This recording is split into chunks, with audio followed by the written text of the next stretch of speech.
Goeienaand en baie welkom 3 Junie 2026 en ons is ons goeie nuus om 7 en ek hoop dat dit met almal goed gaan.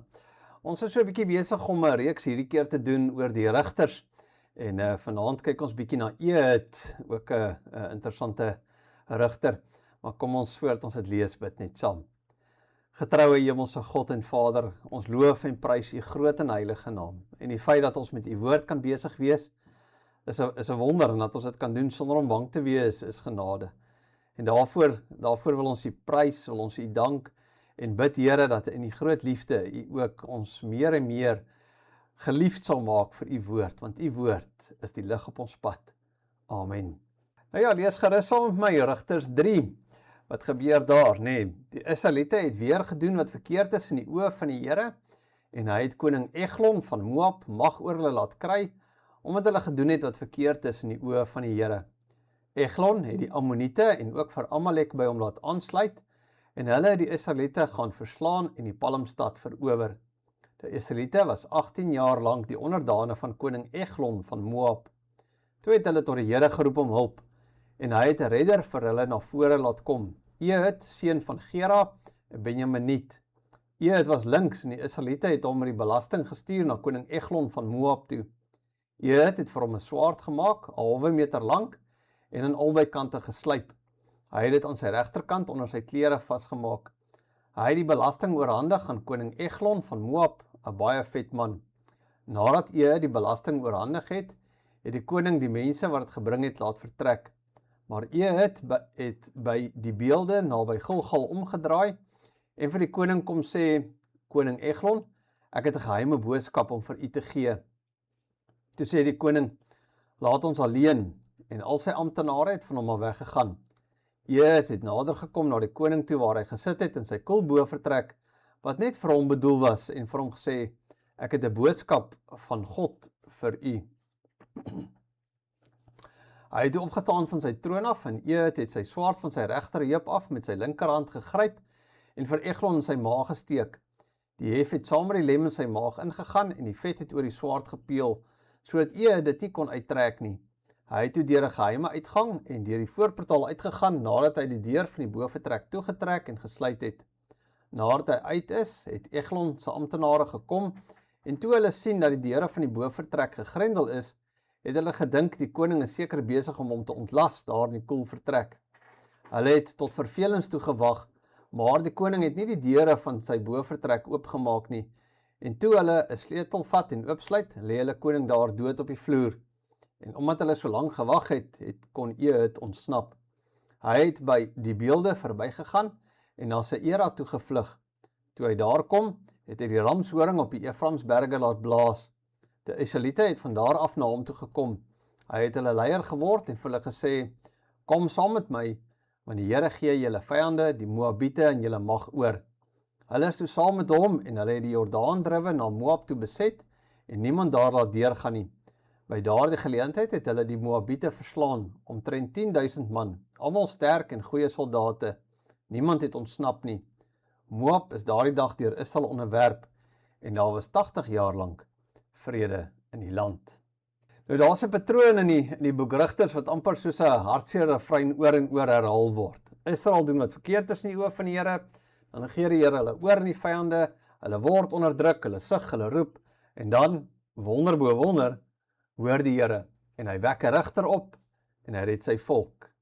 So dit is die verhaal van Rigters, maar is eintlik ook net meer as net ou geskiedenis, nee, dit is 'n spieël, dit wys vir ons iets van ons as mense se hart, maar nog meer wys dit vir ons iets van die Here se hart, want ons as mense, ons dwaal keer op keer af, en daarteenoor God hoor keer op keer. Die mens vergeet, God vergeet nie. So Rigters is nie net 'n blote verhaal van menslike mislukking nie, is 'n verhaal van goddelike trou. So in Rigters 3 kom ons by een van die mees ongewone Bybelverhale, en dit is die verhaal van Ehud, hierdie linkshandige rigter uit die stam Benjamin. En die gedeelte begin met die bekende woorde, Israel het weer gedoen wat verkeerd is in die oë van die Here. Weereens, nie 'n historiese opmerking nie, maar 'n geestelike diagnose. Israel se probleem was nie net militêr of polities nie. Hulle grootste probleem was nie Moab en Amnon of Amalek nie. Hulle grootste probleem was hulle eie sonde. Hulle het van die Here af weggedraai. En dan lees ons dat die Here vir Eglon, die koning van Moab, sterk gemaak het in Israel. Nee, is 'n ernstige gedagte. Dat God is nie afwesig in die verhaal nie. Hy kyk nie hulpeloos toe terwyl dinge verkeerd gaan nie. Selfs die onderdrukking van Israel staan nog steeds onder sy heerskappy. Die Here gebruik vir Eglon as 'n instrument in sy tugtiging. Nou so koning Eglon van die Moabiete, hy maak die Ammoniete en die Amalekiete bymekaar om teen Israel op te trek.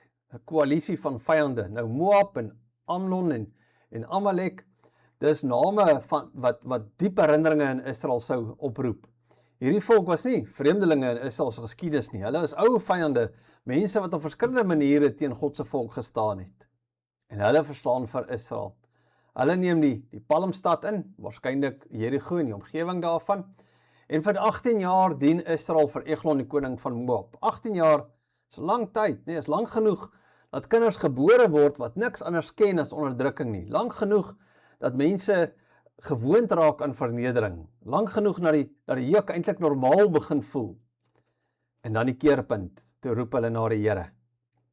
En nou is dit verstommend, nee, miskien net so 'n bietjie hier stop. Die Here sê nie, ag nee wat, ek is nou klaar met julle, of ek het julle nou al te veel kere gehelp nie. Hy sê nie, julle moes vroeër gedink het wat die gevolge van julle dade is nie. Nee, wanneer hulle roep, dan hoor hy die sug van die gevolge van hulle sonde en hy draai nie sy rug nie. Dit beteken nie, Israel se sonde was gering nie. Dit beteken God se genade is groot. En die Here wek dan vir Ehud op, nie, die seun van Gera, Benjaminiet. En dan gee die teks vir ons 'n detail wat nie sommer net toevallig daar is nie. Nee, en dit is dat Ehud was linkshandig. Nou op sigself is dit interessant, want hy kom uit die stand Benjamin. Nee, nou die naam Benjamin beteken seun van my regterhand. So daar's dus so ietsie van 'n, noem dit maar 'n goddelike humor in hierdie verhaal. Die redder kom uit die stam van die regterhand, maar hy's links. Nou, sommer net ook van interessantheid, in Hebreë staan daar dat Ehud se regterhand gebind was. Want destyds het hulle gedink dat iemand wat links is 'n gebrek het. En hier kry ons weer 'n groot tema in die Bybel. Nou die Here gebruik die onverwagse. Die mens wat ander dalk nie eers sou kies nie. Ja, hy gebruik iemand wat dalk 'n beperking in hulle oë sou gehad het. En Ehud se linkshandigheid word dan juis deel van sy roeping. Wat vir ander minderwaardig sou lyk, word in die Here se hande juis die middel waardeur hy die volk red. En dit moet ons nie mis nie, en dit is ook 'n tema reg deur die Bybel, dat die Here dikwels red op maniere wat ons nie aan sal dink nie. Dat hy werk deur die kleinste en die vreemdste en die mees onverwagste besonderhede. Hy is nie beperk tot ons idees van krag en status en geskiktheid nie. Maar goed, Ehud maak vir hom 'n tweesnydende swaard, omtrent 'n L lank, nee, 'n halwe meter, en bind dit onder sy klere aan die regterheup vas. En omdat die mense regshandig was, sou die wapen dan gewoonlik aan die linkerkant gewees het, sodat jy met jou regterhand die wapen kon trek. Maar Ehud is links, so, en daarom draai hy sy swaard aan sy regterkant. En is interessant, die wagte het dan lyk vir my net deur die een kant 'n mens deursoek. Nou weer eens, nie ongewone detail nie, is deel van die Here se plan. En Ehud bring dan hierdie belasting of hierdie geskenk aan die koning van Moab. Die teks sê dat Eglon 'n baie vet man was, en hy word nie net genoem om te beskryf nie, dis waarskynlik iets van sy oorvloed, sy selftevredenheid, sy gemak teenoor Israel wat onder sy juk swaar kry. Hy leef in oorvloed terwyl die volk onderdruk word. Nou nadat Ehud dan die geskenk gebring het, stuur hy die mense wat saam met hom was weg. En hy draai terug vanaf die afgodsbeelde van Gilgal en sê vir Eglon, ek het 'n geheime boodskap vir u oor koning. En Eglon sê dan stilte, en mense wat daar is moet uitgaan. Is net Ehud en Eglon in die saal, en daar is iets van 'n spanning wat opbou. Ehud kom nader en sê, ek het 'n woord van God vir u. Nee, is interessant dat Ehud se optrede is nie sommer net 'n willekeurige sluipmoord nie. In die konteks van die boek Rigters is hy die rigter wat die volk moet red. So sy daad is deel van die bevryding van Israel, en daarom steek hy dan met sy linkshandige swaard vir Eglon. Ag, en die verhaal beskryf dit baie grafies, en mense hoef nou nie daarop te fokus nie, maar nee, die punt is, hierdie magtige koning van Moab val. Die man wat vir Israel 18 jaar onderdruk het, word deur 'n onverwagse redder neergevel. En dan ontsnap Ehud. Nee, en sy dienaars dink hy is besig in die koelbo vertrek. Die Hebreë sê letterlik, hy was besig om sy voete te bedek. Dis tog wat jy doen as jy toilet toe gaan nie waar nie. En hulle wag so lank dat hulle verleer raak, nee, en teen die tyd wat hulle besef wat gebeur het, is Ehud weg, het hy ontsnap. Hy blaas die bassein, hy roep vir Israel, volg my, die Here het die vyande in julle hand gegee. Interessant dat Ehud sê nie, ja, julle kyk wat het ek gedoen nie. Hy sê nie, volg my, want ek is slim en dapper nie. Hy sê, die Here het julle vyande in julle hand gegee. Ehud verstaan dat die oorwinning behoort aan die Here. Die swaard was miskien in Ehud se hand, maar dis God se hand wat gered het. En Israel trek dan agter hom aan. Hulle oorweldig die Moabiete en daardie dag wen hulle die Moabiete en rus die land vir 80 jaar. Dis 'n merkwaardige verlossing, nie waar nie. Maar soos met alles in die Ou Testament moet ons die groter prentjie sien. So Ehud is die redder, maar hy is nie die finale redder nie. Hy bring rus, maar nie ewige rus nie. Hy verslaan Moab, maar hy kan nie Israel se eintlike vyand oorwin nie. Want Israel se grootste vyand is nie Eglon nie. Dis hulle sondeverlorenheid. En ons grootste vyand is ook nie ons omstandighede, ons probleme of ons teestanders of ons swaar kry nie. Ons grootste nood is ons vervreemding van God deur sonde. Ons grootste roep is nie net Here red my uit hierdie week uit nie. Ons grootste roep is Here red my uit my sondeverlorenheid. En dis waar die verhaal van Ehud eintlik vorentoe wys na Christus.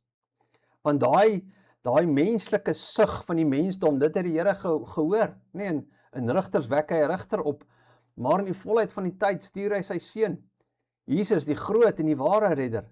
Nie net om 'n aardse koning of 'n volk van 'n aardse koning te verlos nie, maar om sondaars van sonde en dood en oordeel te red.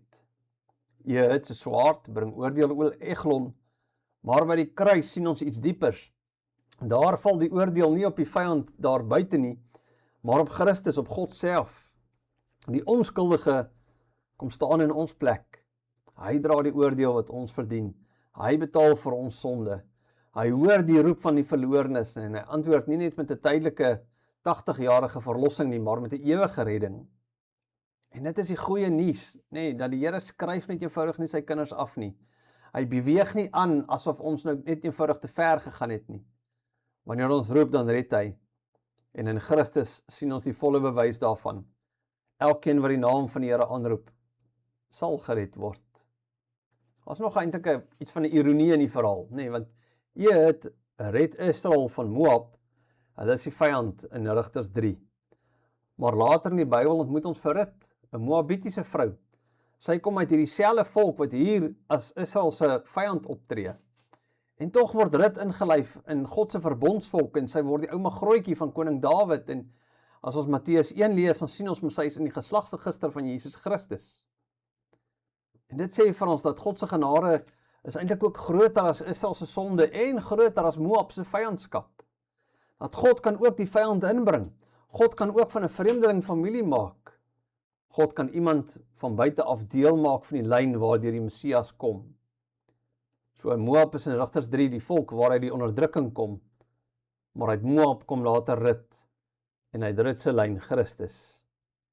Hoe wonderlik is die Here se verlossingsplan nie. Hy red nie net sy volk en rigters van hulle vyand nie. Hy red selfs mense uit die volke van die vyande.